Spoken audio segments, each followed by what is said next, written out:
The entire team at Emsolation want to acknowledge that we are gathered on the traditional lands of the Wurundjeri people. We want to recognise that we are recording and telling our stories on the stolen land of our country's first storytellers. We wish to pay our respects to all Wurundjeri elders and ancestors, and to extend that respect to any First Nations peoples who listen to Emsolation. We recognise Aboriginal and Torres Strait Islander peoples' continued connection to the land and waters of this country, and acknowledge that sovereignty was never ceded. Always was, always will be. I can't help it that I'm a good dancer and you're a strong mover. Don't punish me for being good at choreo. And Michael Lucas. I am a professional DJ, it's true. I played one on screen. Beat mixing, yes, I did learn how to beat mix, but anyway, that's not what I'm talking about. This is Emsolation. Oh, I bet you have a disgusting giant-sized Nivea. I do, it's exactly what I have. You are such a hetero. It's a pump. You're in Emsolation. Well, hello there and welcome to the last in-studio edition of Emsolation. I am your host, comedian, writer, singer, neurodivergent magic brain. Oh my God, you changed the intro and I can't, my little brain. Let me just say what I'm going to say. Hello there and welcome to Emsolation. My name is Em Rusciano. There we go. I'm a writer, a singer, a stand-up comedian, a maximalist power queen, a neurodivergent magic brain and a podcaster. And together with my best friend, screenwriter, actor and Logie Award winner, Mr. Michael Lucas, I bring you this podcast every week. Hey, we did it. My goodness, another year together. I don't take that lightly. This is the last time Michael and I will be in studio. Next week, you're getting an episode. It will be our live show packaged up for you to hear. None of the songs, because legally that cannot happen. But you will be getting our chat, which will include Casey Donovan. It'll include a reflection on this year, our top episodes. So it'll be a nice little way to wrap up the year, I think. We're also going to be kicking off next year with, should I give it away? I'm chatting with Ben Crow. You're going to be getting 2 very special episodes in January because I think it's going to be a great way to start your year. So there's a lot to look forward to from your favourite podcast. Thank you. Truly, I know people say this and, just washes over you, but I want you to tune into the sound of my voice when I say thank you. Thank you very much for choosing us, for coming on this journey with me. I know a lot of you had never even heard of a podcast until you were forced by me to come along. I really appreciate it. I know there's lots of other people vying for your attention, so the fact that you are here each week and continue to show up is something that I am truly grateful for, and I hope that I can keep making this thing and growing this thing to the point where I am commanding the kind of things that Joe Rogan is. Oh, God, one day. Can you imagine? Hey, it's an exciting week for us. As I said, we've got the live show coming up. Chella joins us today briefly to chat White Lotus because I have not seen the entire series, and obviously everyone is talking about the fact that it ended. Michael and her have a sealed section discussion. I only chat about the first 3 episodes that I've seen, then I exit the chat. We're going to give you plenty of warning, plenty of time to skip forward. We'll tell you exactly where to skip forward to, but we allowed Michael and Chella to just cut sick and go off about the final episode, which I know a lot of you were hoping for, which was great that we could do that. Michael's off to get his hair dyed blonde today, especially. That is commitment to the live show, isn't it? It's been a big year. I said to Ben, our EP, I am crawling to the end. For me, officially, that's December 19. Then I'm really trying to take my brain out of my head and just give it a good wash and rest. I think I'm not physically tired, I'm mentally tired. I know a lot of you feel the same way. And this year has been a huge year personally for me. The press club obviously being the highlight, and I'm still finding out ways in which that speech has made a difference for people and being discussed around policy changes, being discussed within the medical community. I think, I'll hopefully allow myself a bit of time to maybe even watch it or listen to it. I still haven't watched the speech. I know that's wild. I haven't been able to hold the space yet. I feel emotional. Every time I sit down to try and watch it, I don't know, I just get overcome and I can't do it. But I'm really hoping that when we next chat next year, I will have watched it and, I'll review it. I'll give myself, maybe I'll do an okay stop on my National Press Club address. I'm not going to do that. We had the tour. We set the studio up. I got an autism diagnosis. Just a couple things. Elio starting kinder next year. Odette starting a new school next year. There's a lot happening for the Russiano Barrows, as I'm sure there is in your world. Whatever's going on for you December, January, I hope you get some time to recoup, rest, put back in, do all the things you've maybe neglected this year. That's enough from me on the final intro from our studs. But I'm really looking forward to what next year holds. We've got some big plans, lots of live streams, way more live shows. We are going to come to the rest of the country, I promise. Sydney, you'll be first. We'll even try and make it to Perth. I'm poor Perth. We love you. You're just so far away. Again, very grateful that you've chosen us. I hope you enjoy this episode. Meghan and Harry's in there. I had a massive eBay win. I talk about my night at the NGV Gala. It's all there. Everything you've come to love and know. All right, play the music.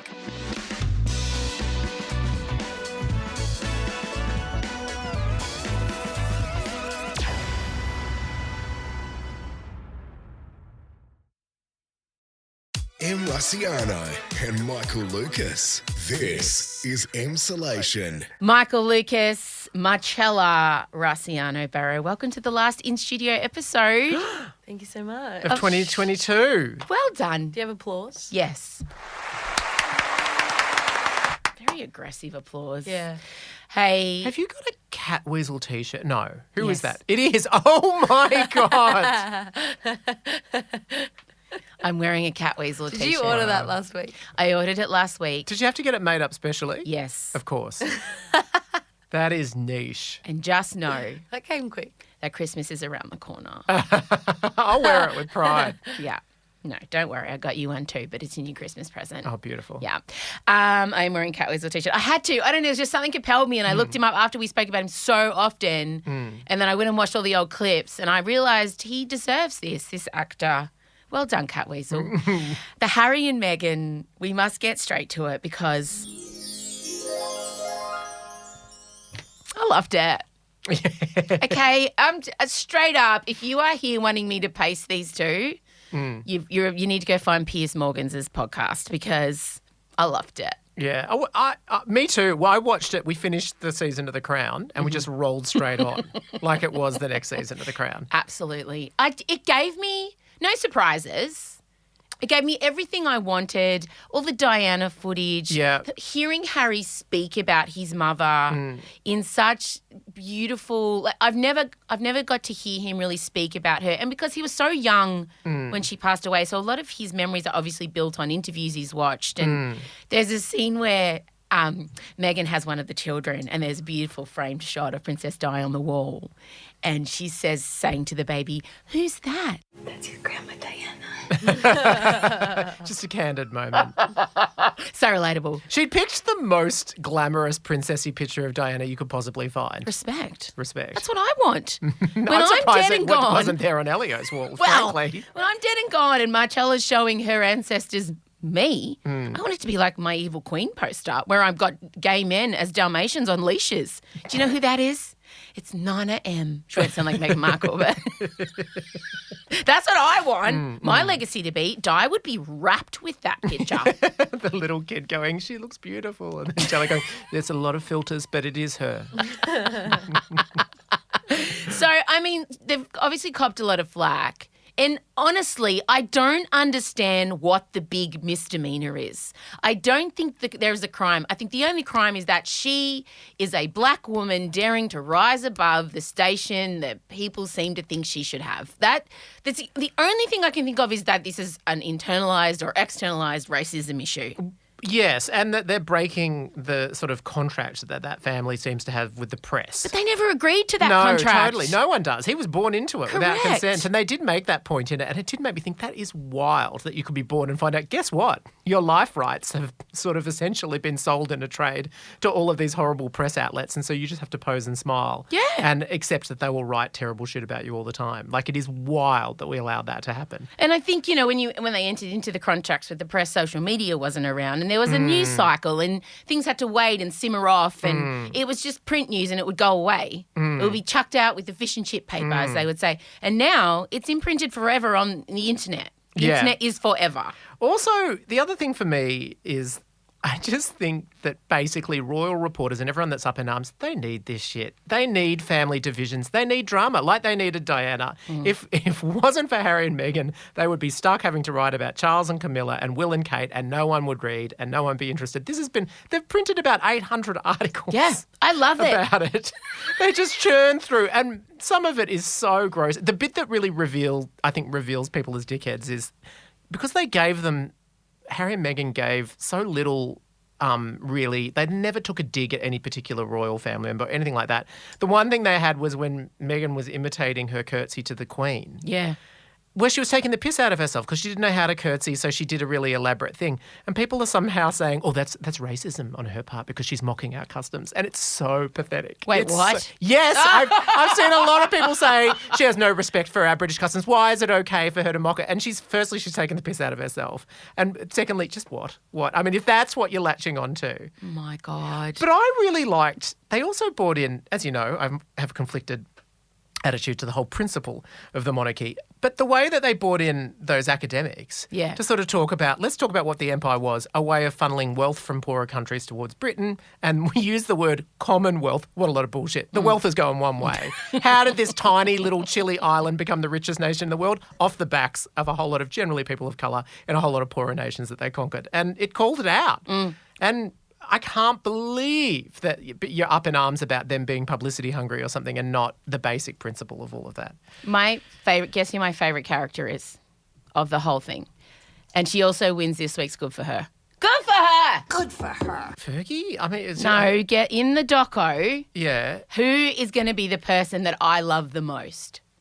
She Oh. sits down and she's like, The mum. yes. Yeah, Doria. Oh, Yeah. Doria. Good for her. I thought she was outstanding. Yeah, she was great. Just her presence and the way that she sat down and she said, I'm ready to have my voice heard, that's for sure. Good for her. I was She was like, great. "Wow, Yeah. strap in. Yeah. And also, Meghan Markle's family on the father and they're awful. Awful. And that was Awful. actually, to have that broken down, and also I knew nothing about this relationship that she had with her niece.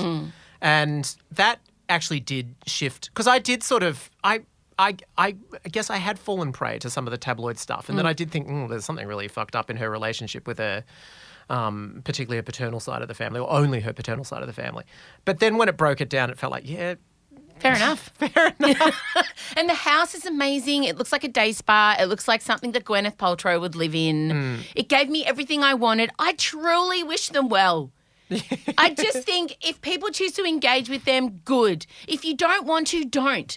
But let them be. They're literally raising money for charities and they're making grassroots stuff and they're trying to escape a system that has oppressed so many.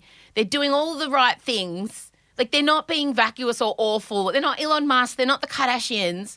I just think if these are our villains, then come on. Look, same. I mean, by and large, and at this point, anything that makes us question what the hell is going on with us having a monarchy is, It's great. I'm on board. I I'm agree. on board. I love it. Go and watch it. I'm also using it to fall asleep too. So Look, it's quite long. it's so boring. Yeah. That's their biggest crime, in my opinion. The two of them are boring.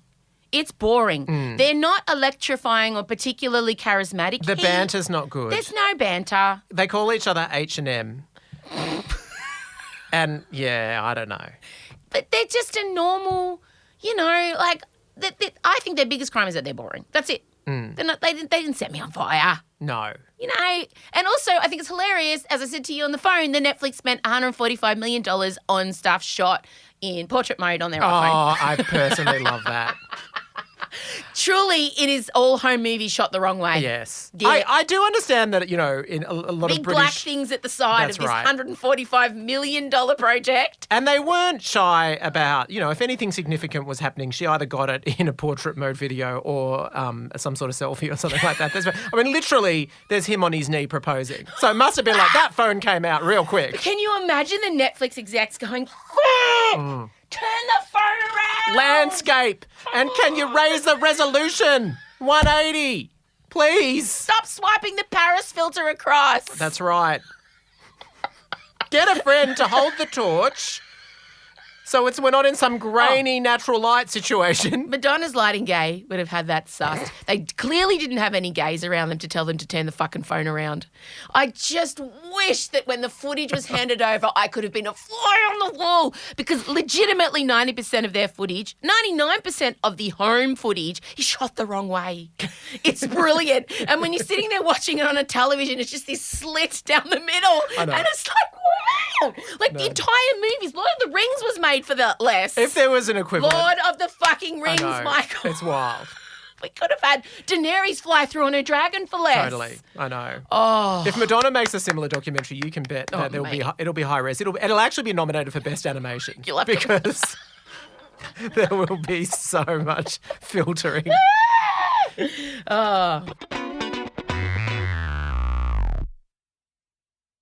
M. Russiano and Michael Lucas. This is Emsolation.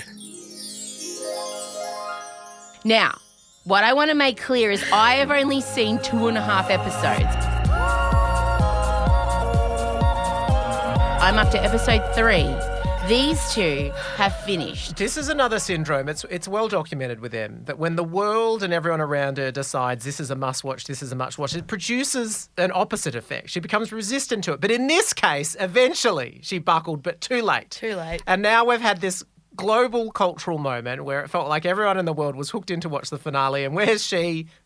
Good 5 episodes back in the run. Yeah, but I get to watch it all at once, in one sitting. In don't you It was fun having the The Sunday White speculation. Lotus. Yeah, it was brilliant. I've got 6 different series of Drag Race on the go. I've already got that. I don't need another thing to wait for each week.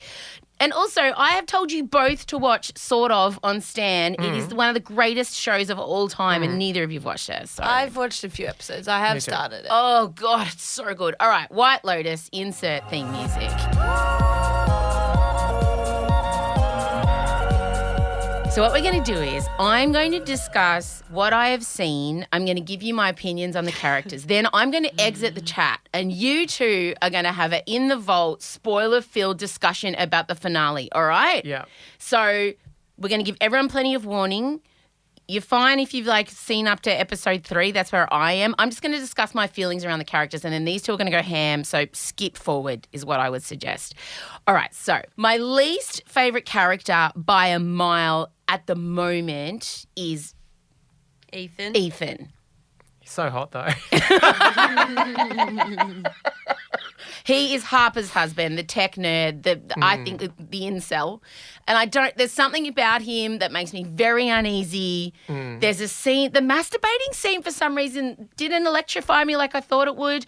The episode 1, obviously we see Theo James's penis.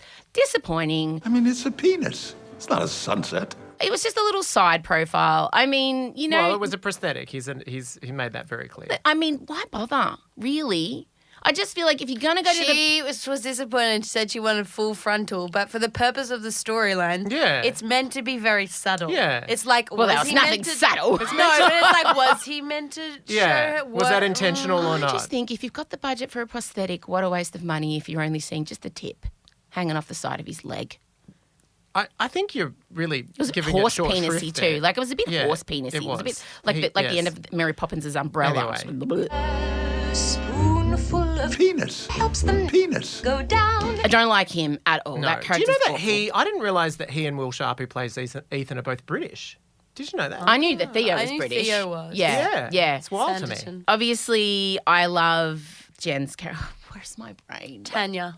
Is that her name? Tanya, yeah. Why can't I remember any of the characters' names? No, that's the whole thing. Nobody knows any of the White Lotus characters' names. Why? You call them... Aubrey. Yeah. the one's wife, the husband, the grandfather, the There's dad. a couple that I don't know, like Portia. I just know. I as couldn't tell Portia. you the grandfather, the dad, or the son's No, names. F.R.A. Abraham. there. Couldn't tell you the trio Oh, names. Elby. I'd say Elby. Elby. Yeah. The trio of Yeah. those three, the father, the son, and the father's son and House of Gucci. Father, son, and House of Gucci. Yeah. The grandfather, no, awful. Yeah. All of them. Even the No. son. No. Even the feminist son. And I haven't seen anything other than him just being super feminist, which straight away sets my hackles up, you know, because if a man tells you he's a feminist, well, is he? I have always supported women. I've always promoted women. I'm a feminist. Yeah. So I don't like any of them. The protagonist for me is Harper, Aubrey's character. Yes. She's so far front runner in terms of I love her character. I mean, my very, very favourite character is the concierge, is the Of course. Valentina. Welcome to the White Lotus. I am Valentina, the resort manager. How was your boat ride? It was bellissimo. I mean, I'm impressed that you're even here. Why are you impressed? It's a long trip from Los Angeles, and you're quite old, no? Looks like Lady Gaga. Yeah, looks at Lady Gaga, runs around, just says things like, "Looker, really?" Like that's all. She just walks in every day and says to her offsider, "Really?" I love her. I thought you'd be into the hookers. I love the hookers. Yeah. Love the hookers. Yeah. They're great. Excellent part of the storyline. But I have to say that Aubrey's character, Harper, is my favourite. And I hope that good things happen to her. And Daphne, she is amazing. Daphne's giving me everything I want from this woman who is bubbling under the surface and simmering with rage, but hiding it with a perfect hair and a perfect smile and a perfect caftan. And the whole show makes me extremely uncomfortable. Exactly what they wanted. And all the men are awful. Awful. It really just like, why men? Oh, I think a lot of the women are awful. And I think as you go on, you'll really understand that everyone is awful. There's literally a line where Nuna yells out, "And what do we need men for?" Well, Yeah. because so far, halfway through episode 3, but I think it's beautifully shot, and the way they capture the human condition of just real and Portia's the PA. She's so sad all the time, and I just feel like saying, mate. And her terrible, weirdly 90s clothes, but just the worst version of that 90s. is the one thing that people have been criticizing about this show. They're like, they've gotten the Gen Z wardrobe all wrong. It's incorrect. Have you? So you're not even up to. So what I'm up to is She hasn't the Brit met. nephew. She No. hasn't You met haven't- Jack you and the haven't lived. gays. No. You haven't. Lived. Oh my No. God! It's going to escalate for you so sharply. Okay. Well, Daphne and Harper have arrived at the villa that Yeah, she tricks. Okay. At the- Oh, you've yeah. got so Oh, fucking mate, far to into go. staying the Yeah. night. And I hope, I get that, I'm getting the sense that Theo James's character's trying to crack on to Aubrey's character. Oh my God, Harper. this is terrible. Hmm. This is Cameron is trying to crack on to Harper. Yeah, it feels like they're trying to trick us into thinking there's some sexual tension there. Like that's where I'm going with that whole situation, because she's seen the penis. He's constantly, he went and he touched her leg under the water. He's like, I hope you like me. And she's like, I like you. So that feels like this. And she's sexually frustrated because old mate won't have sex with her. So I just think there's something happening there. All right, I'm going to exit the chat. No, well, I just want to know who's going to die. Multiple 'Cause there's people, Well, obviously. she never finished the first season, but someone always dies. Yeah, but you know it But you from know the, that from you the know it right leaks. from the start. So you got to put your money on Do, someone. do you already know who's died? Yeah. So who do I think's going to die? Yeah. Yeah. One of the men. And there's multiple too. There's multiple bodies found. But yeah, I think the dad, the awful dad, the one who had the affair on the wife, the Italian dad, I think he's one of them. I think the son, the feminist son, I think him. And if I had to pick a woman, I would say, no, it wouldn't be Harper. It won't be. No, I don't know which of the women. Maybe one of the ladies of the night. One of those girls, maybe. Yeah, that's where I'm at. I really hope it's one of the father and the son of the grandfather. no, They're sure. awful. But yeah, that's what I think. I definitely think, because a dude. All right, I'm gonna go. I'm exiting the chat. Spoiler alert. If you have not watched the finale of The White Lotus, these two are what about are you to doing with your discuss. life? Yeah. I'm exiting the chat. I'm literally walking out of the room. Okay. La la la la la. All right, hang on. All right, I'm going. To avoid any spoilers for the final episode of Season 2 of The White Lotus, scan forward now to 29 minutes and 10 seconds. Don't forget to come back and listen when you've watched the entire series. Our special sealed section answers all those intimate questions you ask most. Okay. Ratings out of 10 for the finale. 9.8. Yeah, me too. It was so good. Yeah. It was unbelievable. I just felt like everything paid off so well. The real surprise for me was, weirdly, everything was pretty heavily flagged, and yet it still felt really suspenseful and surprising to me. Like, there was no outcome that was truly, I don't know. I felt like they were seeding that Tanya was going to be the one in that plot. I really, though, thought that that was going to be another red herring. Like, I me really too. thought when she Me too. opened up the bag, there wasn't going to be anything in there. Because it felt very Tanya to think that everyone was in a conspiracy against her, only to... I thought maybe she would go on some sort of killing rampage only to find out that there was no one was plotting anything against her at all. Yeah. That, though, she just straight up that shocked me. But Totally. then I thought she was missing them. And then they revealed, oh no, she killed everyone. Bloodbath. The two greatest lines for me, these gays are trying to kill me. Please, these gays, they're trying to murder me. So many times. And then when like she's got the well-to-do gay and he's like bleeding, blood coming out of his... she's like, is he cheating on me? Is Chris having an affair? Tell me, I know you know. Tell me. Because at this point, she absolutely knows he was plotting her death to get all her money. She's okay with that to a certain extent, but It's Greg cheating on me. But also her method of death. I loved it so much that she successfully took out all these contract killers. And then just fell. But my thing was there were stairs. I know. We saw it. Stairs. I know. And the way She they was held confused. that shot for so long, because we were all like, she's going to come up. She's going to come up. And they just were like, no. No. No, the other moment that got me was when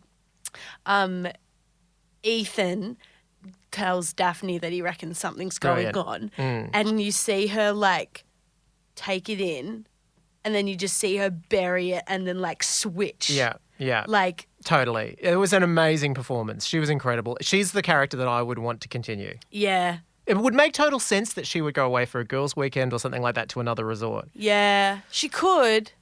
And then were they suggesting that like they've gone off to that island to Yeah. Look, they did leave. They explained a lot, but they did leave a few things like hanging, so that you don't never truly know. And so in that moment, yes, she suggests that they walk to the island, which was all foreshadowed as a place where people might die. So I was thinking, I was just thinking someone's going to fall off there. That was very clever. Are they going to fuck or are they going to for murder? I think I read into it that they did sleep with each other to get even, because then he went back and ravaged Aubrey Plaza. Yes. And then they're all happy just lying at the airport like nothing happened. Well, then I did love that reveal then that Portia finds out from Albie that there's been a bunch of murders, but she doesn't know who. And that Portia in the end just basically takes that. Well, what's the Brits dude's name? Jack takes his advice and just gets on the plane and Yeah. flies on out. Holy shit. I was like, no, she'll go back. She'll report to the police. No. They really stayed committed to the most bleak view of human nature. Yeah. And that the ultimate winners were the two prostitutes. And I was really happy for them. Me too. They're walking through. I was like, oh, this is a nice ending. And then we revealed that what looked like her terrible, mean, avenging pimp was just a friend. Just a handsome concierge friend. who works at the... Oh, So yeah. good. So did you liked better than the first season? But everyone is saying that, but I think I liked the vibes better, obviously, because it was in Sicily. This was a slower burn. I don't know. I I can't compare them. I was more obsessed with all of the relationships in this one, I think. Yeah. Pretty much. Because there were some of the douchey people in season one were okay. You know, everyone was great. I mean, they've all been great the whole time. But this time I was legitimately, it didn't matter which storyline you went to. Yeah, I was there for it. Even the concierge woman and the prostitute. I was into that. I was into everything. There was nothing that they cut to that I wasn't obsessed with, and there was nothing that I didn't feel like paid off in this really satisfying way. Yeah, no, it's brilliant. It's so good. Well, there we go. 10 out of 10. All right. 10 out of 10. Is that Shall we? All right, you We've can done come our sealed in. section.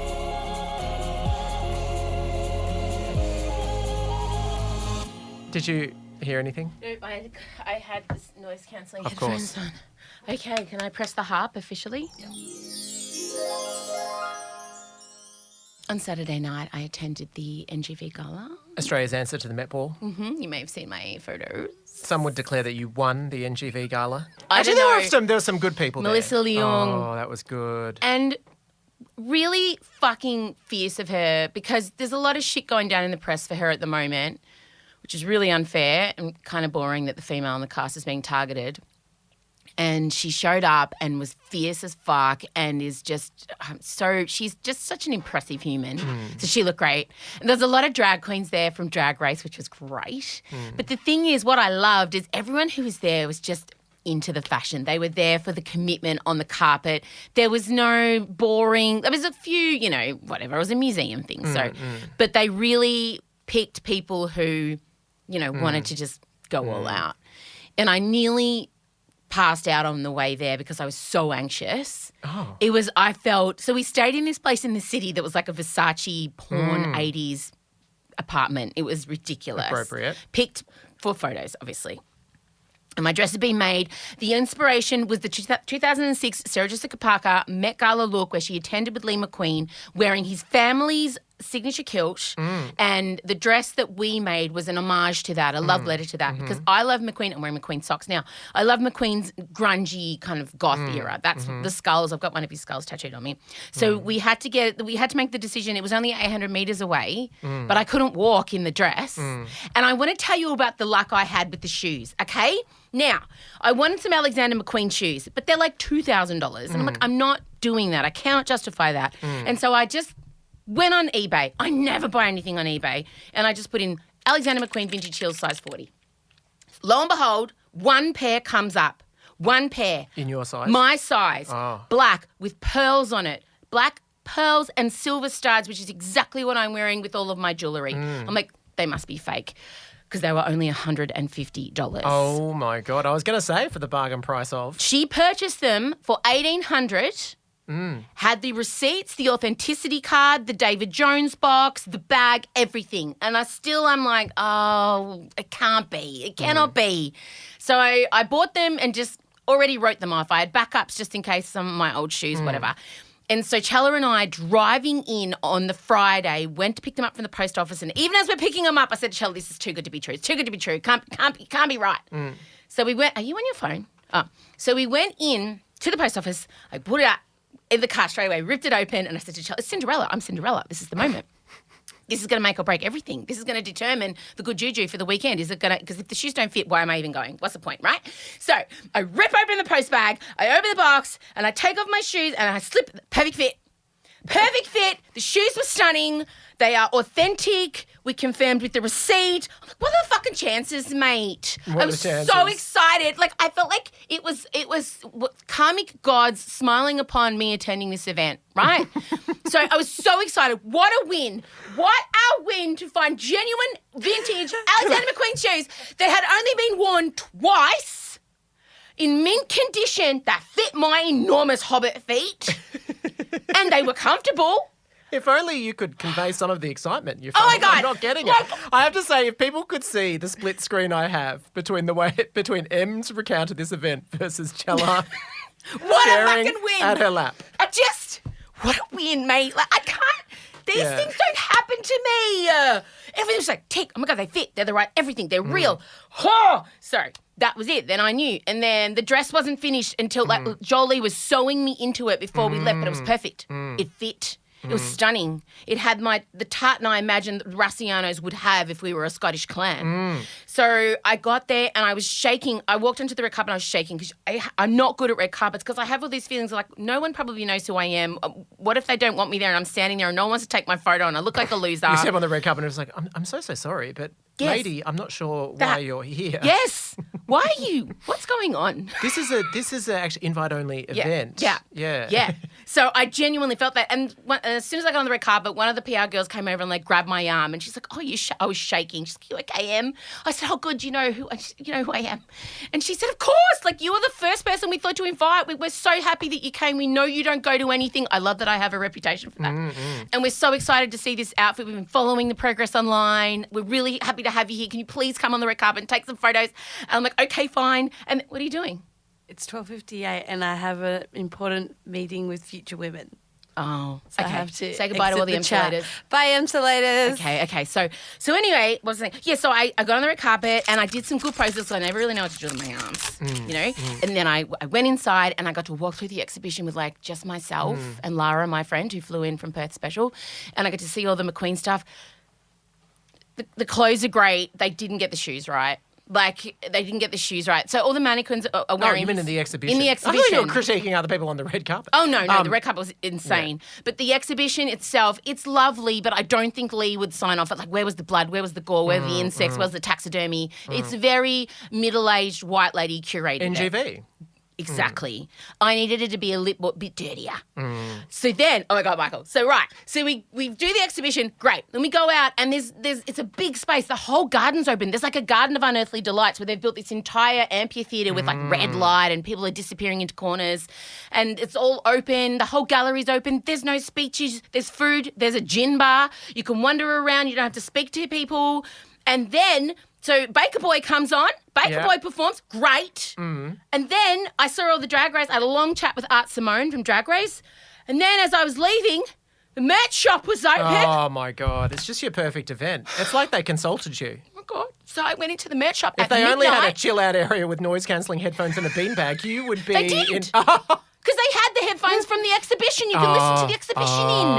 And they had all the stained glass window area open with like crash couches. Yeah. And I'm walking out and said to Lara, "Oh my God, the merch shop, it's midnight. The merch shop's open at midnight." So I went in there, got me bloody socks on. Oh, beautiful. Got my McQueen bag. I got a McQueen scented candle. I don't even know how they figured that out. And I was in there and just, I rolled around on the carpet. I had photos on the carpet. It was like, and we bought so much merch. And then we walked back. It was the perfect night. Perfect night. It was actually. You're tucked up in bed by what, 1? Oh, easily. Wow. 1 o'clock. Nice restful sleep, not too drunk? No, I only had 4 gins because gin makes me cry, as you know. And then I lay awake at night because I'd spent the night chatting to a lovely man. I couldn't place him and it was killing me. And so Odie and I were trawling all the photos. I didn't know who it, because I nearly took a photo of him and sent it to you because I'm like, this guy, I know his face. And he was lovely. Was Anthony Albanese? No, he was young and hot. Okay. Tall, like black nail polish, a brooch, really fashionable. And I'm like, what the fuck is this guy? And then finally I saw a picture of him on the red carpet yesterday. Do you remember Conrad from The Bachelor that ended up dating Abby Chatfield and then was in the Brooke Burton series? Do you remember him? And he's like pansexual. He's just been in The Challenge. Okay. Anyway, I spent the whole night chatting to Conrad. Bien Seal or something. I thought he was an actor. Wow. But we watched him on that episode of The Bachelor. We really liked him because he can make benches out of wood. He's like Jesus, like a carpenter. So I spent the night talking to one of the bachelors and he was very nice. So it was a good night.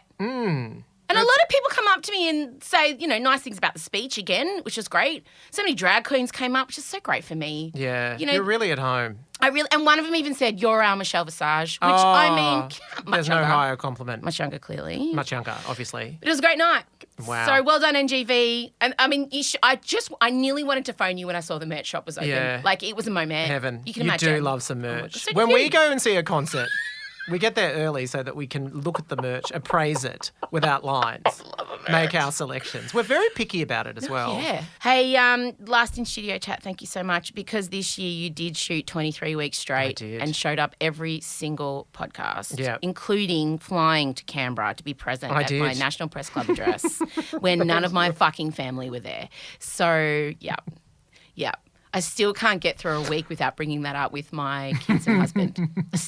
There's a deep, deep wound from not one member of my immediate family showing up for me when all I My did. husband was there. Your husband was there. I came from Melbourne, he came from Sydney. Yeah. And we were both at absolute peak of work. Yep, and you were still there. You showed up for me when the people I show up for on a daily basis just really couldn't be fucked. But you incredibly gracious about it. Totally. Like, only bring it up once a week since August 24th. Can you imagine? So thank you for the year. Thank you. Thank you for making it so convenient that it's literally 200 metres from my house Oh, down at the a hill. time of my choosing. That's why the studio's called Down the Hill, because it's down the hill from Michael's house. And we'll be back, of course, next year. There'll be some international travels from the Emsolation team. We could be coming to you from far-flung corners of the universe. We will be. We know. Las Vegas. Yeah, we are planning some travelling. The foyer of Katy Perry's Vegas show. There will be an Emsolation live from Palm Springs. Don't worry about that. We're so excited. Thank you very much. Thank you. Appreciate it. See you tomorrow. Yes. Okay, bye. This is Emsolation. That's it from us. Hey, we'll catch you next week. There will be an episode. It'll be a kind of package of the live show. Thanks again to all of you for this year. I also want to thank my team, Ezekiel Fenn, Ben Wasley, James Henderson, Marcella Raciano Barrow, Gemma Evans, Georgia Watts, Nick Fordham. I want to thank Prithi and Ben at Spotify. It's been such a great project that will continue on. We're having so much fun. And on a personal note to you all, as you know, to the Emsolators, especially to our hectics and our patrons, couldn't do this without you. Literally, you pay the studio rent. All right, gang. Have a wonderful Christmas. Have a happy New Year. Obviously, we do have an ep next week, as I've said, but this will be the last time you kind of hear from me now. All right. See you later. Emsolation with M. Rossiano is a Spotify exclusive podcast recorded at Down the Hill Studios, hosted by M. Rossiano with Michael Lucas and sometimes her eldest daughter, Marcella. Executive produced by Benjamin Wasley. Produced by M. Rossiano. Edited by Ezekiel Fenn. With videos by James Henderson. Socials by Marcella Rossiano Barrow. With assistance from Gem Evans, plus cameos from M's dad Vincy. Get the full Emsolation experience by following us on Instagram at Emsolation Podcast. You can also sign up for our weekly newsletter. Join other Emsolators at the Emsolation group on Facebook. The answer is Harry Styles. If you really want to help us out, you could become a patron of Emsolation. Share this podcast with a friend. Give us a 5-star rating and make sure you're following us on the Spotify app by actually hitting the follow button. As always, thanks for listening, and we're excited to chat with you again soon. A spoonful of Penis. helps them Penis. go down.